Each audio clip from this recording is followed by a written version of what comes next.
जोपर्यंत न्याय मिळत नाही तोपर्यंत बोलत राहणार असं संजय राऊत यांनी म्हटलंय। माध्यमांमधल्या वक्तव्यांबद्दल 2 दिवसापूर्वीच सुप्रीम कोर्टानं ठाकरेंच्या शिवसेनेला सुनावलं होतं।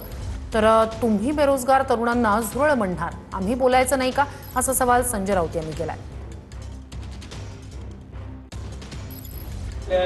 शिवसेना उद्धव बाळासाहेब ठाकरे पक्षाला सुनावलं आहे की तुम्ही आमच्याकडे न्यायाच्या अपेक्षेने येता, पण बाहेर मात्र तुमचे नेते न्यायालयाच्या विरोधात टीका करणार आम्ही।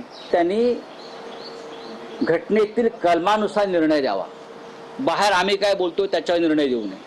चंद्रचूडाने सगळं सांगितलं हे कसं चुकीचं आहे, पण न्यायदान प्रत्यक्ष करण्यात त्यांची फाटली, काय फाटली फाटली असे फट्टू न्यायाधीश जर सर्वोच्च पदावर बसले असतील तर लोकशाहीचे संकेत पायदळी तोडून, घटनेचे संकेत पायदळी तोडून तुम्ही न्यायदान करणार असाल तर आमच्या सरकारला न्याय कसा मिळेल? मग आम्ही बोलायचं नाही?